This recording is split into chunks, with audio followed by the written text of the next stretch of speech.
estamos chegando. O programa Gente que Fala está no ar, 12h03 agora.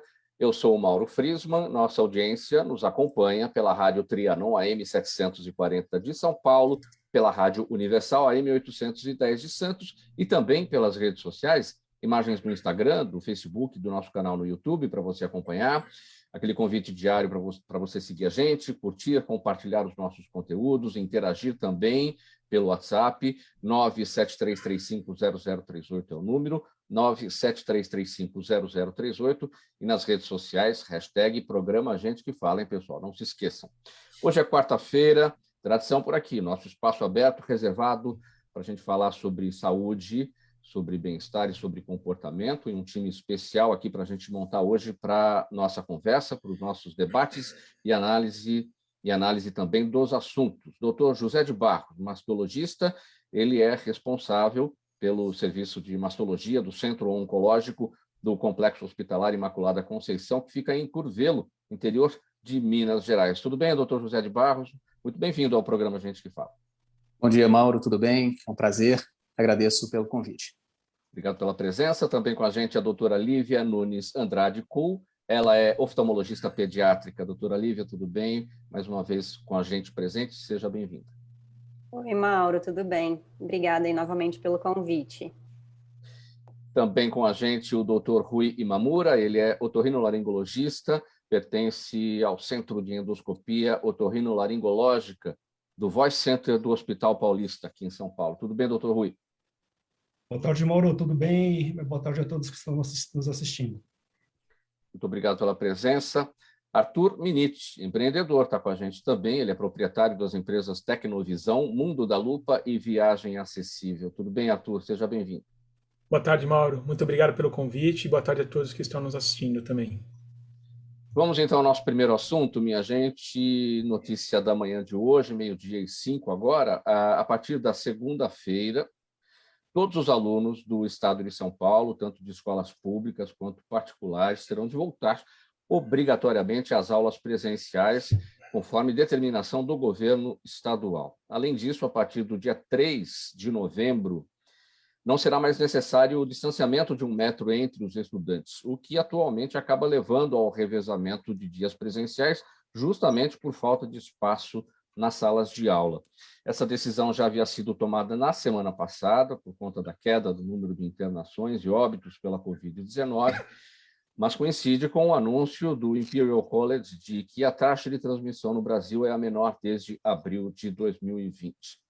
Bom, a gente já tem polêmica com relação a essa questão.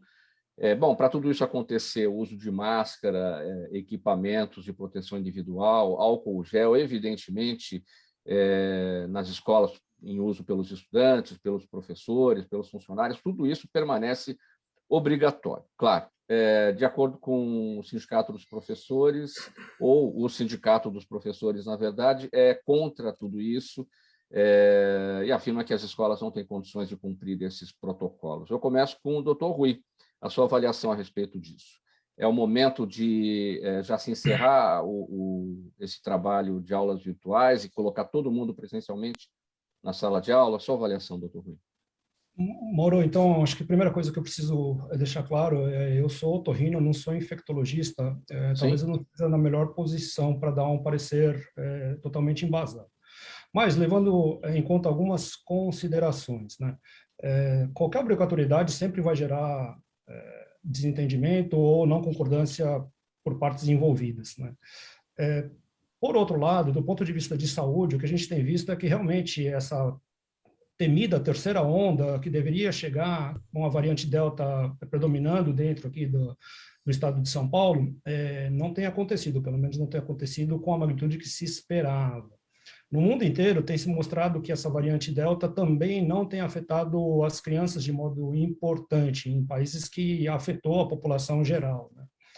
Levando isso em consideração, pensando na saúde mental de crianças e de pais, eu penso particularmente que está na hora de voltar. Agora, se vai voltar obrigatório e qual a condição, isso é uma coisa que é difícil para mim julgar. Assim.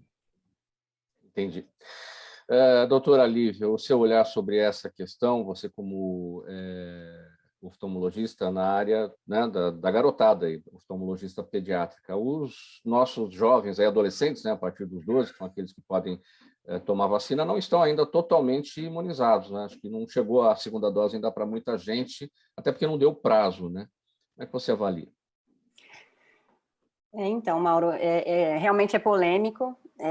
Pensando na parte de saúde ocular e mental da criança e do adolescente, eu particularmente acho que já está na hora desse retorno. O Brasil foi um dos países que ficou mais tempo com as escolas fechadas no mundo, e o que eu vejo no consultório é que nem os pais, nem os cuidadores e nem as crianças aguentam mais esse isolamento social. Particularmente falando de olho, né, essas crianças já estão há mais de um ano aí tendo aula online, muitas horas de aula por dia em tela, sem contato aí com os amigos, sem contato com os familiares. Então, pensando muito na parte ocular, eu já fiquei muito contente, na verdade, quando as aulas voltaram, mesmo de forma híbrida, porque muitas escolas estão aí nessa forma híbrida, e eu acho que está na hora, está na hora. Doutor José de Barros, seu olhar sobre esse tema, como é que é aí, em Minas não tem nenhuma decisão nesse sentido, ainda não, né? Minas Gerais também está retomando gradativamente as aulas, está de acordo com as características regionais, uma vez que o estado é muito amplo, né? Então, de acordo com a epidemiologia de cada região. Nós sabemos que a infecção pelo coronavírus e os seus males vão muito além do que simplesmente a Covid. Né? A gente sabe que os impactos influem diretamente em outros aspectos, inclusive da saúde. Né? Especificamente, eu como mastologista posso falar aí, em relação à redução do número de mamografias, a redução do número de diagnósticos do caso de câncer de mama, e como pai, aí não como médico, mas como pai que tem filhos em idade escolar, eu penso que chegou o momento também de nós retomarmos e seguindo os protocolos, avaliarmos gradativamente quais serão os efeitos dessa retomada. E, se necessário for, daremos um passo atrás, mas o momento é de retomada, sim. Mas a situação aí em Minas, há alguma medida nesse sentido de obrigatoriedade do presencial para todos os estudantes, como não, se anunciou não, por aqui? Não há essa obrigatoriedade. O regime ainda é misto, respeitando muito ainda a vontade, a decisão dos pais que se concordam ou não com o retorno, mas ainda mantendo o distanciamento e os protocolos, né? Álcool em gel e máscara. Arthur Miniti, como é que você avalia esse nosso primeiro tema aqui? Eu não sou médico, né? Mas tendo filho, eu acho que já está na hora de retornar às escolas, seguindo, claro, os protocolos, né? Eu acho que ainda o distanciamento é importante. Eu vi que o Estado de São Paulo está derrubando a parte de distanciamento. Aqui no Paraná, nós ainda estamos com um sistema misto, sem obrigatoriedade de retorno também. Mas eu acho que a gente tem que tentar dar um passo à frente e, se preciso for, a gente volta novamente no sistema misto, né? Sem obrigatoriedade e tomando todos os cuidados. Em que cidade você está do Paraná aí, Arthur? Curitiba. Sim. Curitiba. Tá, e a Aqui criançada da caiu família bastante, aí... né? O meu filho não é criança mais, já tem 22 anos, mas faz faculdade e a gente passou bastante... e está na área de medicina ainda, o curso dele, então ele voltou, foi um dos primeiros cursos a voltarem presenciais mesmo, esse ano retornou, sem oportunidade, sem opção de fazer, sem ter a opção de não fazer presencial, não teve, foi obrigatório o retorno, não teve jeito. 12h, programa Gente que Fala, pela Rádio Trianon AM 740 São Paulo, Rádio Universal AM 810 Santos e também pelas redes sociais, imagens no Instagram, imagens do Facebook, do nosso canal no YouTube, para você acompanhar a gente pelas redes. E vamos aqui ao nosso segundo tema, que é o seguinte: estamos no Outubro Rosa, né, pessoal? É o mês de conscientização e prevenção contra o câncer de mama, cujo diagnóstico precoce é o maior aliado para o tratamento eficaz da doença. Só que muitas mulheres deixam de fazer o exame por questões financeiras, já que o Sistema Único de Saúde só oferece a mamografia para pacientes a partir de 50 anos de idade. O Complexo Hospitalar Imaculada Conceição fica em Curvelo, interior de Minas, disponibiliza gratuitamente o exame para a faixa etária já a partir dos 40, né, dos 40 aos 50 anos de idade. Qual que é a realidade aí, então, doutor José Barros, diante desse momento que a gente vive, né, do mês de conscientização, Outubro Rosa? Sim, a realidade para esse momento que nós esperamos, Mauro, é um momento de retomada dos diagnósticos. Durante o ano de 2020 foi muito difícil conversar de outra doença que não fosse Covid, e agora não. A situação começa a amenizar em relação à pandemia, e nós precisamos retomar esses diagnósticos, uma vez que o câncer não espera, né? E muitas mulheres deixaram de fazer os seus exames de rotina, as consultas preventivas, inclusive os bons hábitos de vida também ficaram um pouco de lado, em decorrência da situação trágica que nós vivemos no ano passado.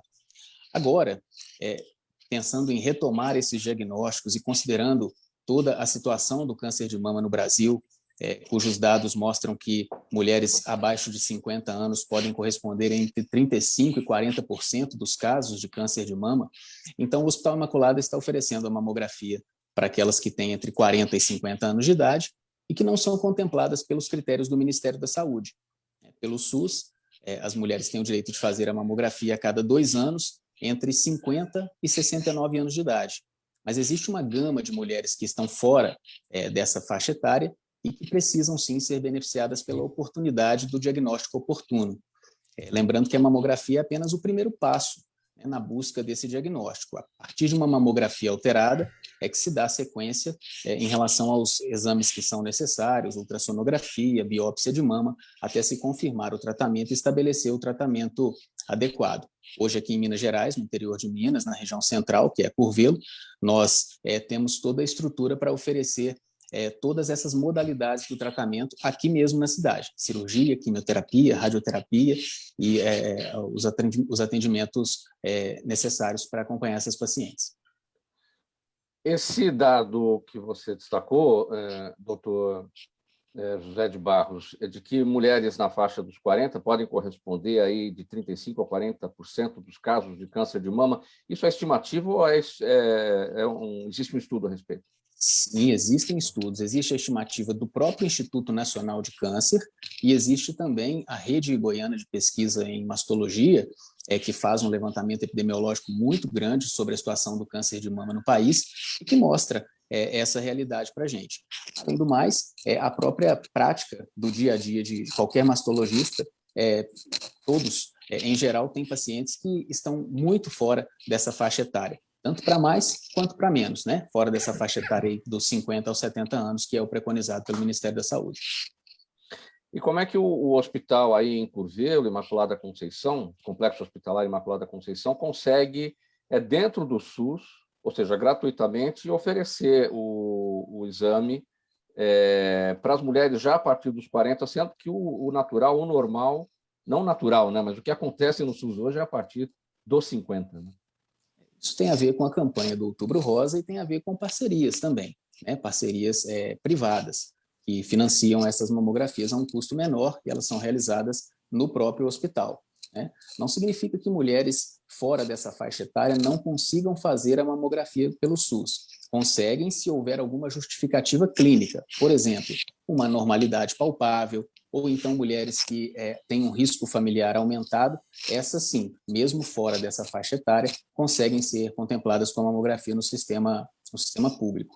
Mas no nosso hospital, que é um hospital filantrópico, a parceria com instituições privadas, principalmente nesse mês de outubro, em decorrência do Outubro Rosa, financia mamografias de forma que a gente possa oferecer esse exame, que é o primeiro exame, né, o exame de rastreamento. Então, para todas, não para quem tem a indicação clínica. Isso durante o mês de outubro. Fora do mês de outubro, aí segue o protocolo do SUS. Tem que seguir o protocolo do Ministério da Saúde. Até porque quem faz a parceria com vocês certamente não tem condição de implementar um projeto desse ao longo de um ano inteiro, né? Ao longo de um ano inteiro. Por outro lado, a gente lembra que o hospital, ao longo do ano inteiro, mantém as portas abertas para atender mulheres que tenham mamografias alteradas.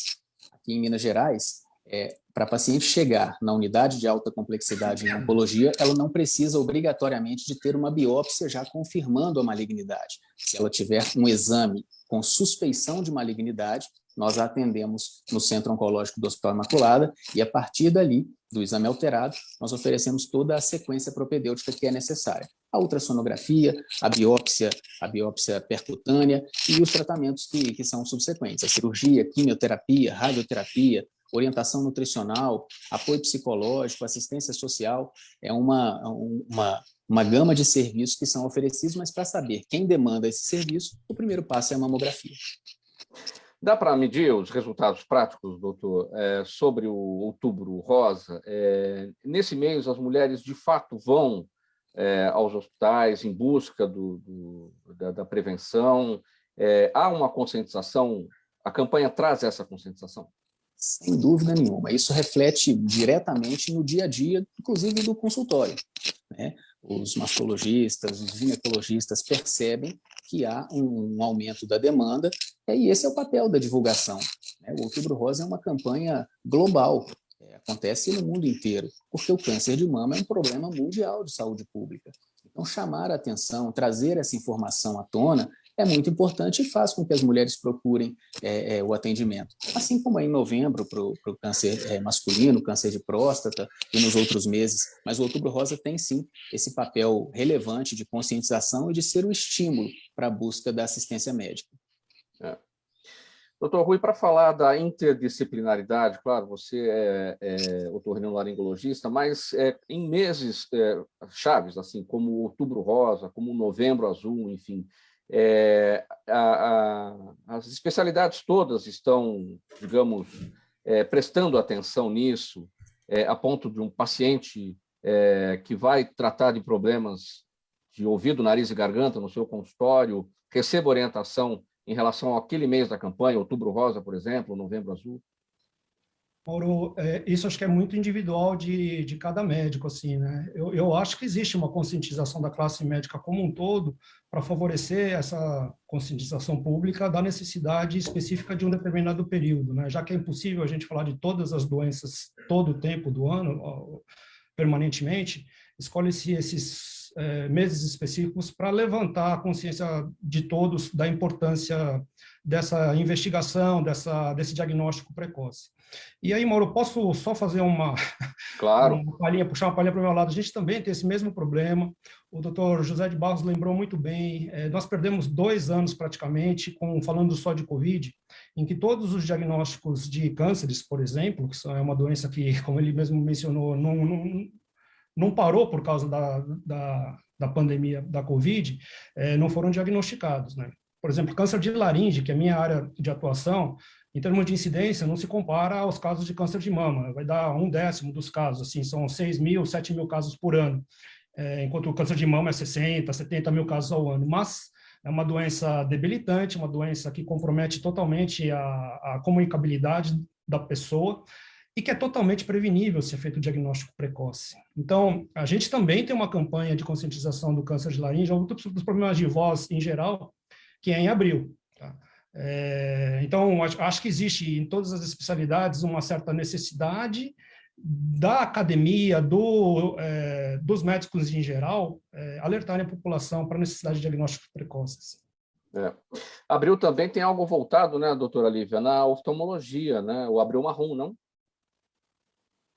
Com relação a isso de como foi, né, esse ano, como foi ano passado e esse ano com a gente, né, comigo especificamente, por atender muita criança, o que eu vi no consultório no dia a dia é que as crianças que teriam que voltar só para a rotina, essas muitas não voltaram.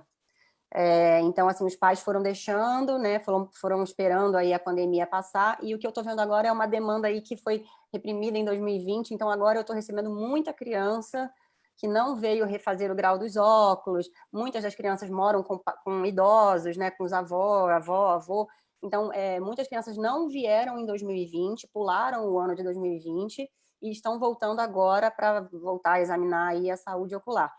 Por outro lado, eu comecei a receber pacientes novos, crianças com queixas visuais, por conta de excesso de uso de tela, por terem começado a praticar muitas atividades só dentro de casa, né, indoor. Então, eu tive aí essa perda dos meus pacientes que vêm todo ano para a rotina, e, por outro lado, essas crianças que começaram a vir, adolescentes que começaram a vir por queixas novas, visuais.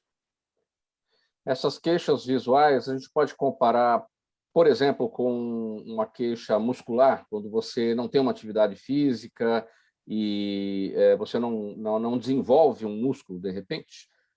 A gente pode fazer assim, uma comparação, a gente pode fazer... porque você não tem o movimento ocular, o movimento da córnea, não sei como explicar isso. Na verdade, é muscular mesmo, né? São vários, né? É multifatorial aí. Então, pensando em olho, o que a pandemia trouxe para dentro do consultório aí para os olhos das crianças e adolescentes? Primeiro, olho muito seco, e aí eu não falo só de criança, falo de adulto também. Então, a gente está tendo aí muitos casos de olho seco, muita síndrome do olho seco por uso excessivo de telas, então computador, celular, iPad. O olho seco, por sua vez, traz consequências como o olho vermelho, coceira ocular, cefaleia, então aquela dor de cabeça mais no fim do dia.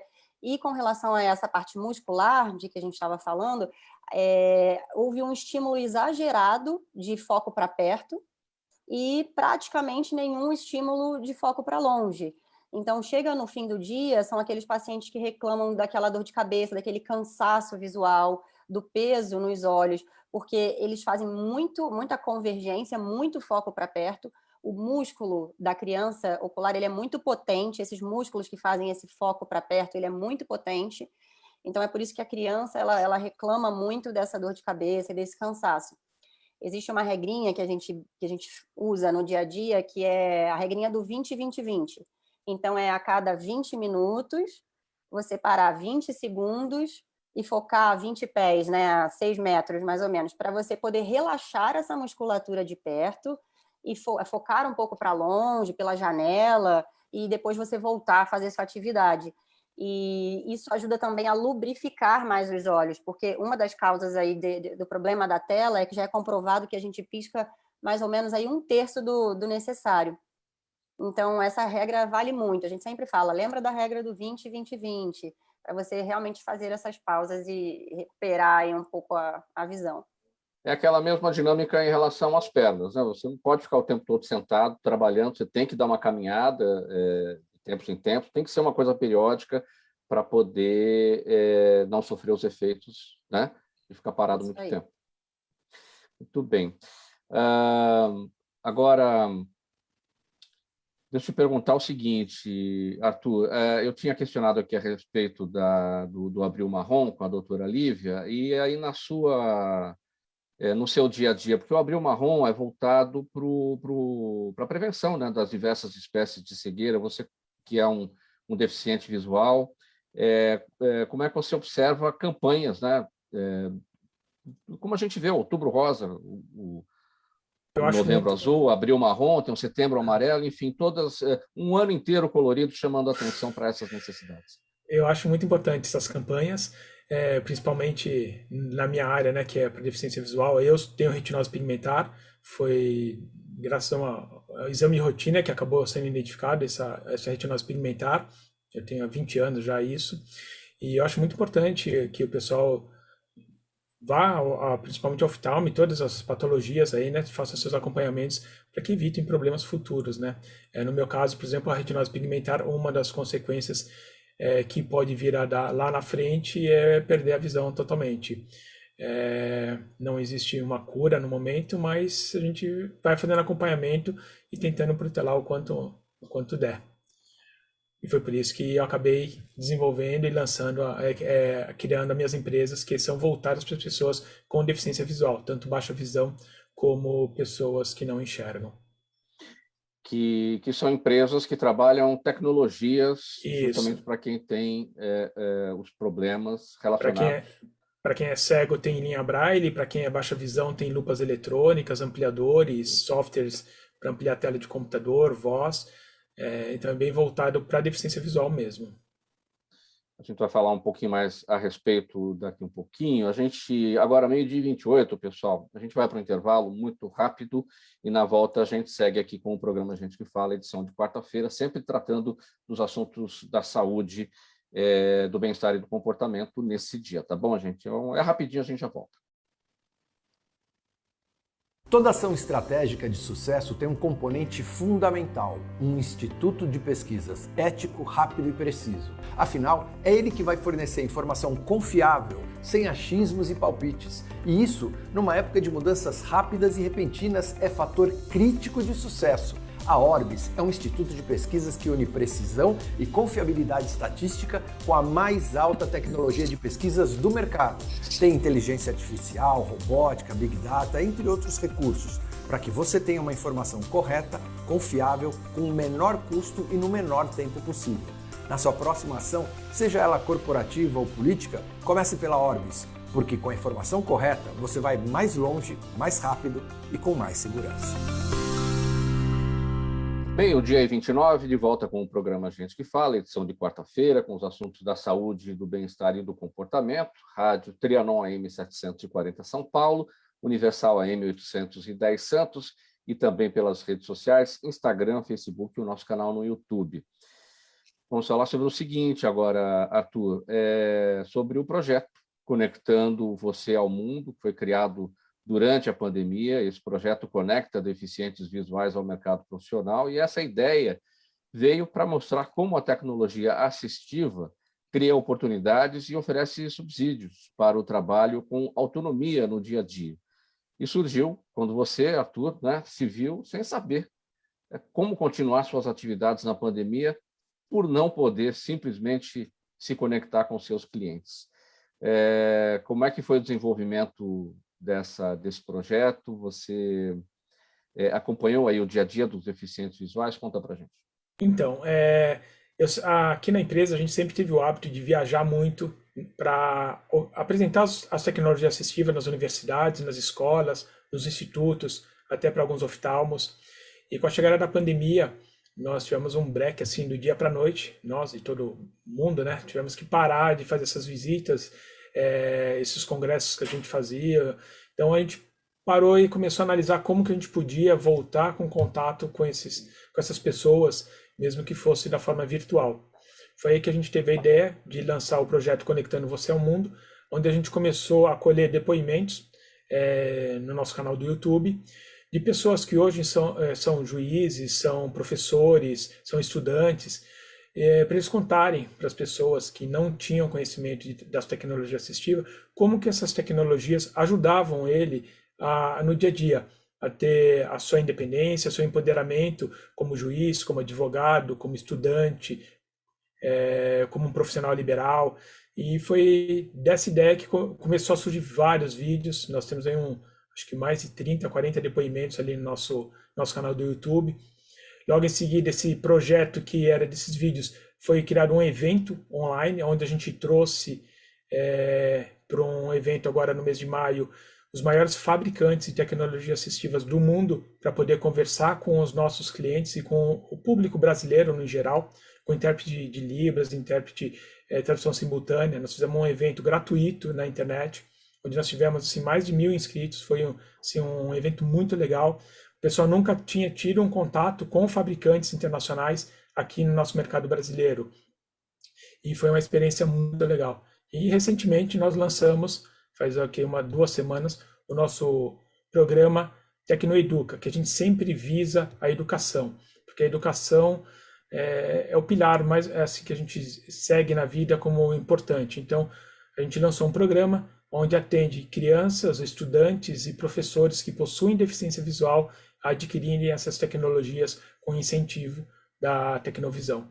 E o retorno que a gente está tendo está sendo muito legal, muito positivo. O que a gente observou durante a pandemia é a necessidade de adaptação, em tudo, em todas as áreas, e aí com vocês também, um desafio muito grande para os deficientes visuais. A pandemia representou um salto enorme aí nas ideias, nas soluções para o dia a dia, especialmente na inserção no mercado de trabalho, não é verdade? Com certeza, com certeza. Foi muito bom, esses projetos mostraram que as pessoas podem sim trabalhar, ter a sua independência, o seu empoderamento, e que a tecnologia está aí para ser um aliado dele. E às vezes as empresas não conhecem que existem soluções tecnológicas para poder receber essa pessoa com deficiência visual para poder trabalhar. E a gente lançou todos esses vídeos, esses projetos para mostrar para o pessoal que sim, a gente pode trabalhar e a gente pode ter a nossa autonomia. E como é que se dá esse intercâmbio, essa interlocução entre as suas empresas, né, e as empresas que têm as vagas a serem oferecidas para os deficientes visuais, mas não conhecem essa tecnologia ou não têm acesso a elas? Como é que se dá isso? Antes a gente visitava muitas empresas, né? Então agora é mais online mesmo, que a gente chama algumas empresas para fazer um workshop apresentando soluções, mostrando alternativas e um trabalho de formiguinha mesmo, para poder mostrar que tem soluções, né? Que existem soluções. E o funcionário também, quando vai ser contratado, muitos deles já conhecem algumas soluções tecnológicas e eles indicam algumas alternativas. E as empresas do RH já estão, algumas empresas com RH, já que tem um núcleo de acessibilidade dentro, já estão bem avançados para poder receber essas pessoas e atrás dessas soluções. Doutora Lívia, para te ouvir a respeito desses projetos do Arthur Minit, você como oftalmologista. É super interessante. Depois, com certeza, eu vou me aprofundar aí. Muito bacana, acho que é necessário. Muitas vezes é falta de informação mesmo. Hoje já existe bastante coisa para ajudar, né, o deficiente visual, o paciente com baixa visão. Eu achei muito legal. E acho que essa parte de educação, gosto muito, né, porque fala mais dessa parte de criança. Eu tenho alguns pacientes com baixa de visão. Aqui em São Paulo, eu acabo encaminhando muitas vezes para centros especializados em baixa visão, visão monocular, mas acho necessário, acho que falta, acho que a gente é carente disso, são pacientes que muitas vezes acabam sendo excluídos aí de alguma forma da sociedade sem a necessidade real disso. Achei muito, muito interessante. Arthur, sobre a vanguarda brasileira, né, nessas iniciativas, né, como é que isso se dá? Né? O Brasil, nesse aspecto, nesse ponto, está muito à frente em relação a muitos lugares do mundo, né? Nós temos bastante estados que estão bem avançados na parte dos recursos de tecnologia assistiva. A gente depende muito ainda de políticas públicas, infelizmente. Muita coisa para chegar nas escolas públicas, nas bibliotecas públicas, nas universidades, depende dessas políticas públicas, mas tem estado que está bem avançado. O Sul aqui está bem avançado, tem algumas regiões do Nordeste que também está bem avançado. Aos poucos nós estamos caminhando aí para uma sociedade mais inclusiva. Pois é, e sobre essa interlocução, então, com o poder público para levar todas essas ferramentas aos que mais precisam, nas escolas, por exemplo, nas escolas públicas. Com certeza, é bem por aí mesmo. O governo, as políticas públicas, elas têm que existir, que é através delas que a gente consegue o maior número de crianças terem acesso às tecnologias para amanhã, no futuro, eles poderem, né, trazer riqueza para dentro do nosso país também. Quantos deficientes visuais são beneficiados por esse trabalho, por essas ferramentas que vocês desenvolvem, já desenvolveram? Se a gente seguir nós somos, acho que, mais de 6 milhões de pessoas com deficiência pelo IBGE, né? Mas nós, falando em tecnovisão aí, nós já temos mais de 1.000 pessoas que a gente conseguiu auxiliar. É um número pequeno, mas que são tecnologias muito caras e o Brasil ainda é muito carente na parte de financiamento, de ajuda para essas pessoas que precisam dessas tecnologias. Você falou em 6 milhões de pessoas com algum tipo de deficiência. O que já pode ser considerado um tipo de deficiência? O fato de usar visual, óculos? Né? Então, esse é o problema que teve no IBGE, que foi feito, acho que em 2010, que eles não acabaram. O número, se você levar em consideração quem usa óculos, o número é mais de 40 milhões, mais ou menos, por aí. E aí eles fizeram um novo ajuste agora, recentemente, e chegaram no número de 6 milhões e meio. Mas não foi feito um censo com especificações de deficiente visual cego, baixa visão, ou só miopia, ou algo semelhante. Vamos ver se uma hora sai, né? Que está dependendo disso. E o mercado de trabalho abraça qual contingente desse tamanho todo aí de 6 milhões e meio? Se a gente falar em empresas privadas é muito pequeno ainda. A grande maioria vai para parte pública, porque a gente tem a lei de cotas que acabam dando um acesso com mais facilidade para eles e conseguir fazer uma carreira. Já a empresa privada é um pouco mais difícil a pessoa conseguir fazer uma carreira dentro da empresa. As empresas ainda têm muitas barreiras de atitudes, né, atitudinais dentro delas. 12h38, agora você está no programa Gente que Fala, pela Rádio Trianon, AM 740 São Paulo, Rádio Universal, AM 810 Santos, imagens das redes sociais para você acompanhar a gente também, no Instagram, no Facebook, no nosso canal no YouTube. Quarta-feira, o espaço por aqui sempre dedicado para a gente tratar dos assuntos da saúde, do bem-estar e do comportamento. Agora, o nosso assunto é o seguinte, o Voice Center do Hospital Paulista, aqui em São Paulo, referência em otorrinolaringologia, em endoscopia otorrinolaringológica, foi ampliado para oferecer também tratamentos específicos de laringe. A instituição já realizava exames para diagnósticos de distúrbios de voz, deglutição e refluxo faringolaríngeo. E agora passa a realizar procedimentos como microcirurgias de laringe convencional ou com laser, tireoplastias e injeções de botox para disfonia espasmódica. A gente tem que explicar muita coisa aí por conta da dificuldade dos termos, não é, doutor Rui? Vamos começar por esses últimos aqui que eu citei. Tá bom. Bom, então, Mauro, só para colocar em contexto, né, dentro do Hospital Paulista já foi criado um grupo que era especializado em fazer diagnóstico dentro de laringologia, que é uma área relativamente específica dentro da otorrinolaringologia. Só que era só para diagnóstico, para fazer exame, né? Agora, associando esse componente de tratamento, quer seja clínico ou cirúrgico, a gente acaba trazendo o real conceito do Voice Center, que existe aí espalhado pelo mundo, que é um local onde a pessoa com problema de voz vai para fazer diagnóstico, tratamento e segmento, né? Era uma coisa que ainda o nosso país carece, né? Muitos pacientes que têm problema de voz, ele tem que ir atrás de um especialista que vai fazer o diagnóstico, eventualmente vai ser encaminhado para um outro que vai fazer o tratamento. Então, ele não tinha um núcleo especializado, um ser especializado que ele pudesse fazer tudo isso, né? Que englobasse tudo isso. Aí, falando um pouquinho das doenças, né? O que é essa toxina botulínica para disfonia espasmódica, né? Todo mundo conhece toxina botulínica para tirar ruga, né? Para tratamento estético, né? O que a toxina botulínica faz é meio que paralisar o músculo onde ela é injetada. No caso da ruga, quando você injeta dentro do músculo que está fazendo a contração, você tira a ruga.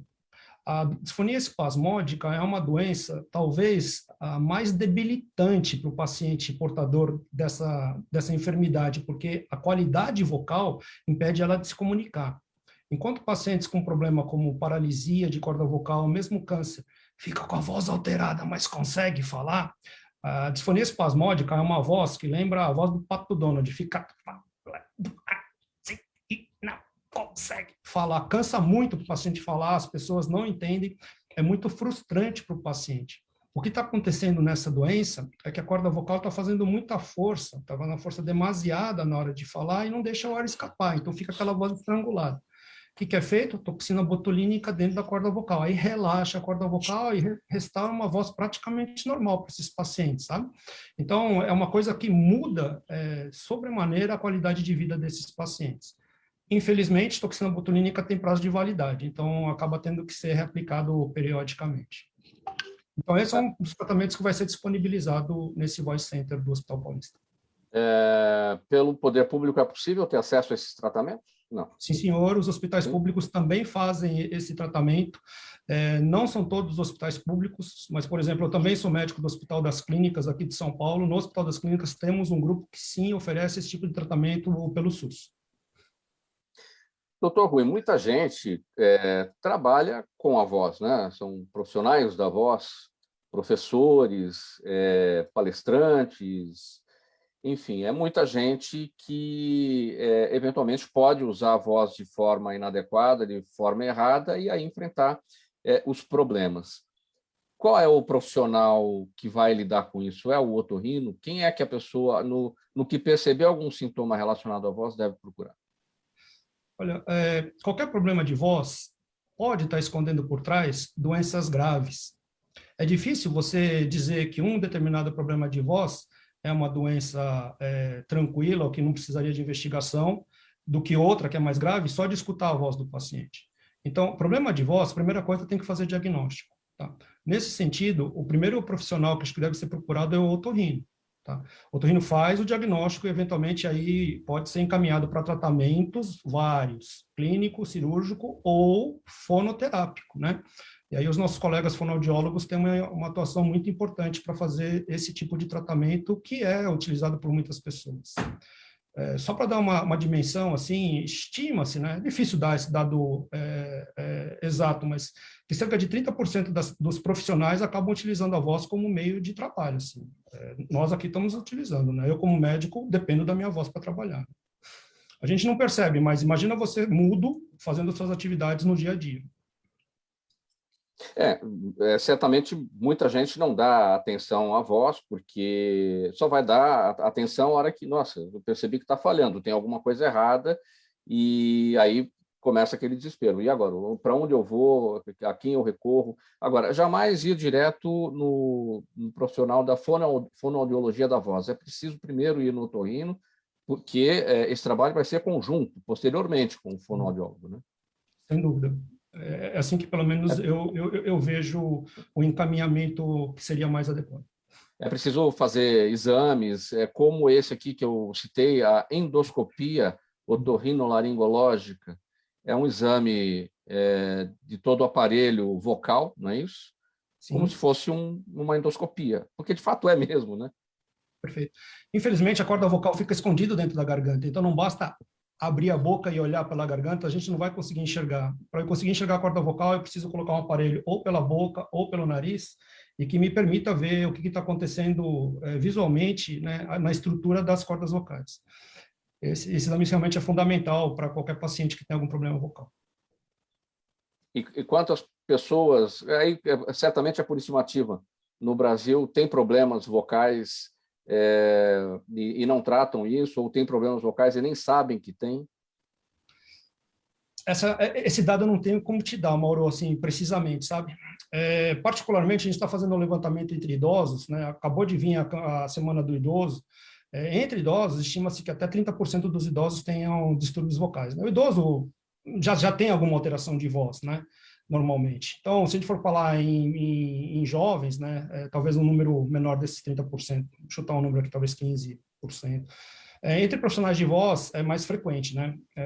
Boa parte das doenças vocais são causadas pelo uso inadequado da voz. Então, é muito comum professora ter calo de corda vocal pelo esforço vocal que ela tem que exercer durante a sua atividade laboral.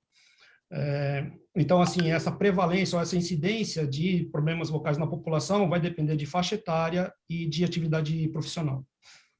Vamos falar também sobre hábitos de vida, hábitos alimentares, doutor Rui, porque é fato que o refluxo ele causa problemas de voz também, e tem um dado aí de que 80% das pessoas que têm refluxo não sabem disso. São pequenos refluxos, mas esse problema vai trazer consequências para a voz também.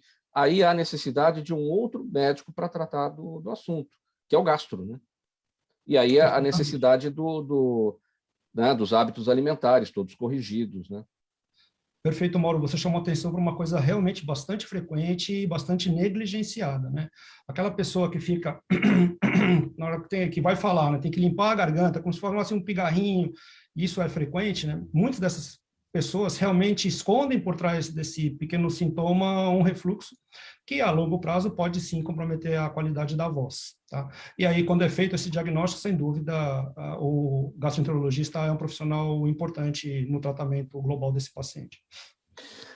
Pessoal, faltando 13 minutos para 1, perguntas da nossa audiência chegando por aqui.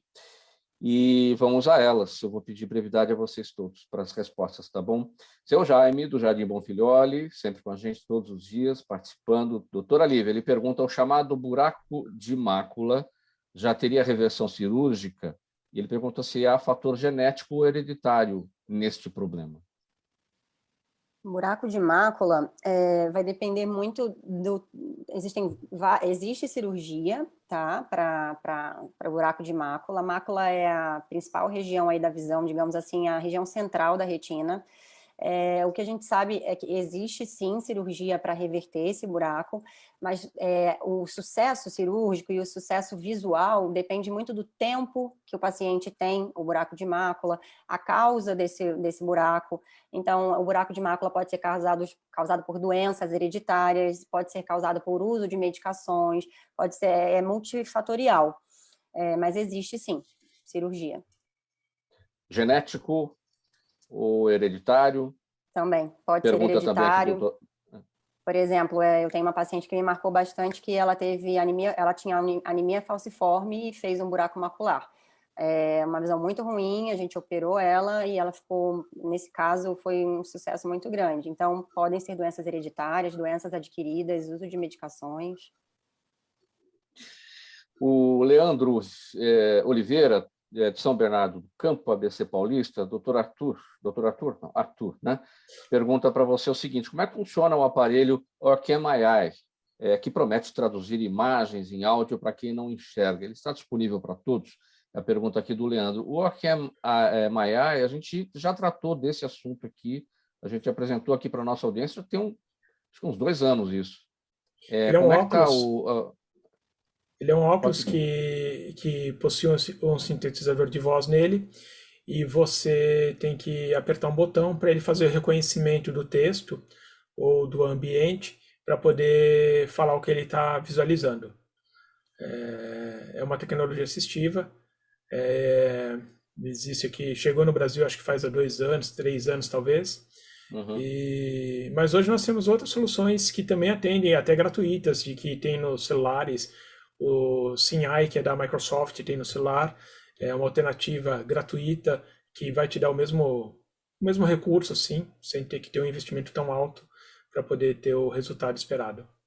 Eu me lembro, o OrCam-AI é um óculos, né, com uma câmera, e o que tiver exatamente diante do óculos vai ser lido e tem a tradução em áudio ali, né? Exatamente, bem assim.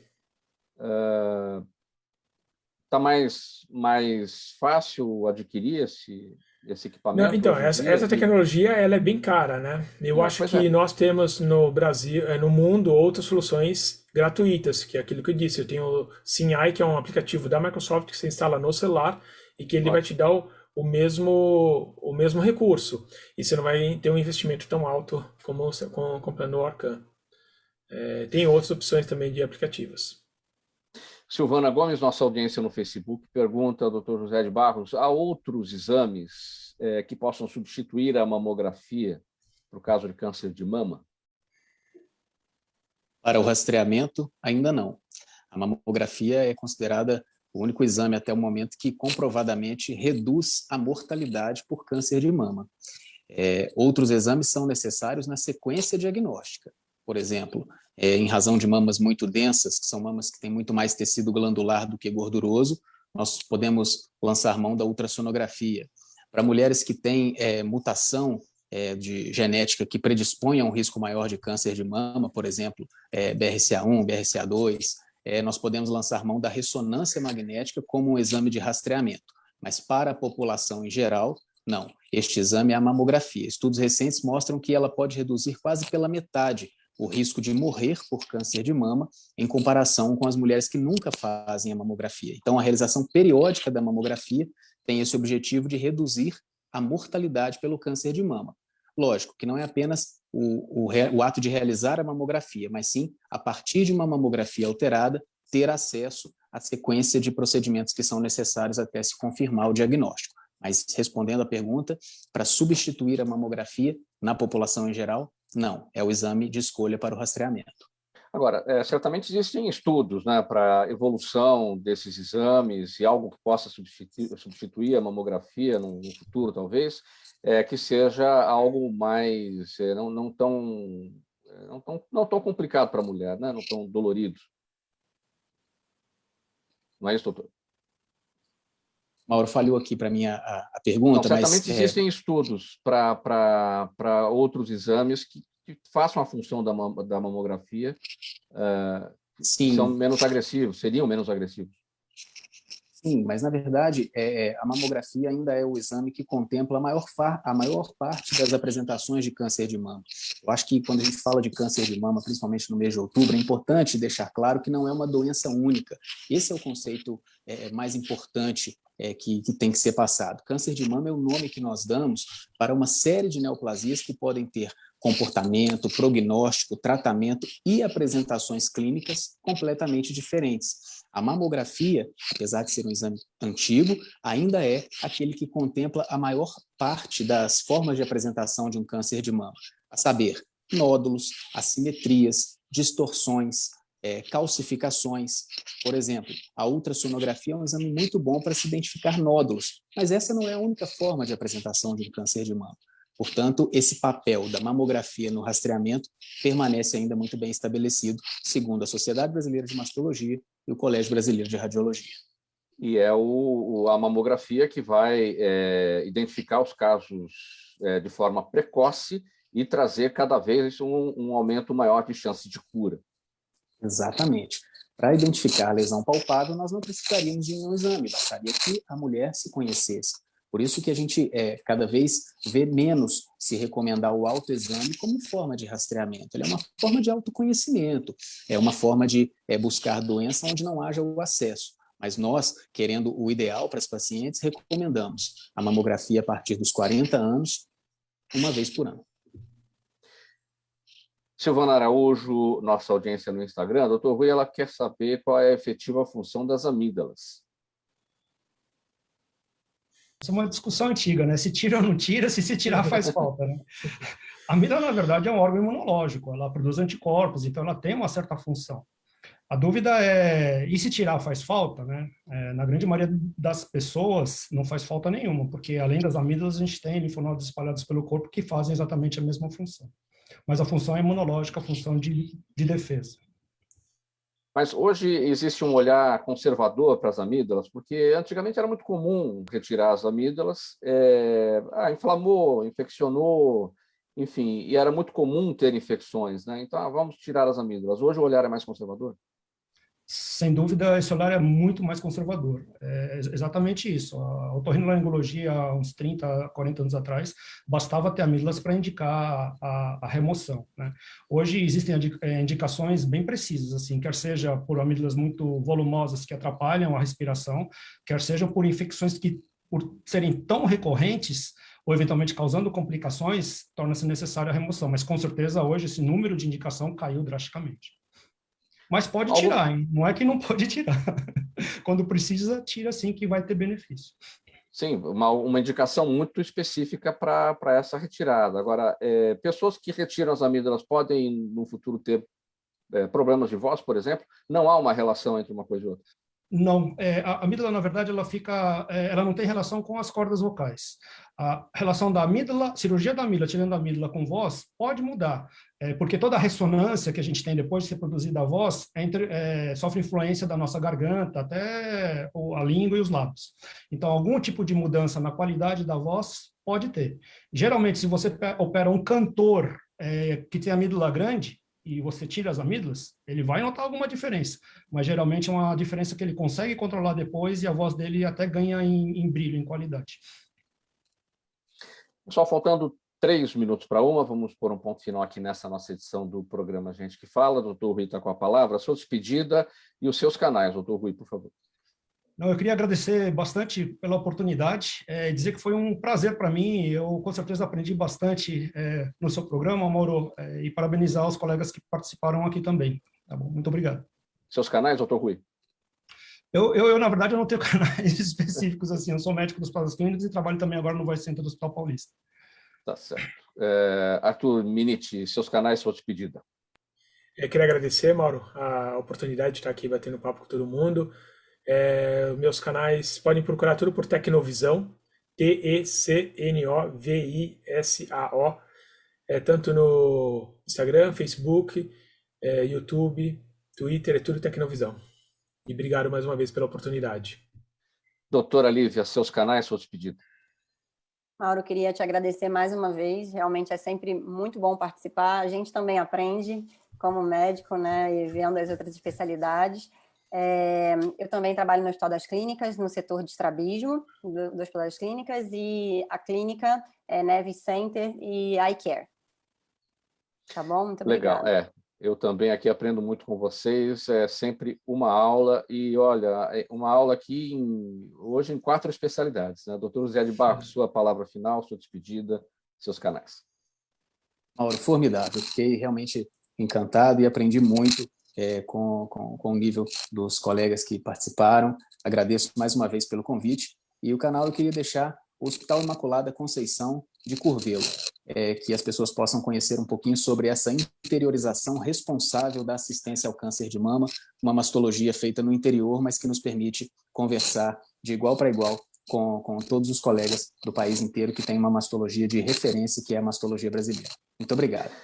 Parabéns aí para vocês pelo trabalho realizado, doutor José de Barros. Muito obrigado pela participação de todos. Em nome da equipe do programa Gente que Fala, termina aqui essa edição de quarta-feira, sempre com os assuntos da saúde, do bem-estar e do comportamento. Estiveram com a gente o mastologista, doutor José de Barros, a oftalmologista pediátrica, doutora Lívia Nunes Andrade Kuhl, o otorrinolaringologista, doutor Rui Mamura, e o empreendedor Arthur Miniti, ele é proprietário da Tecnovisão, das empresas Tecnovisão, Mundo da Lupa e Viagem Acessível. Na mesa de som com a gente hoje, o Fabiano Souza, o Sérgio Souza é o nosso gerente técnico na Rádio Trianon, apresentação minha, Mauro Friesman, o Pedro Schiavon na pauta e redação, Zenilda Salvato, nossa diretora de produção, o Fausto Camunha, nosso diretor-geral. Você ouvinte, você espectador, sempre a razão da nossa presença aqui todos os dias. Antes aqui do encerramento, chamando o Dermeval Pereira, que já está chegando com o programa Sociedade em Foco, aqui pela Trianon. Ele vai até as 2, depois das 2 tem o André Lúcio Nicole com o programa André e Você. Antes disso, ao vivo, a Débora Mendonça, a repórter Débora Mendonça, traz as informações ao vivo das ruas, das avenidas aqui da capital paulista. Gente, obrigado pela audiência e até amanhã. Tchau, tchau.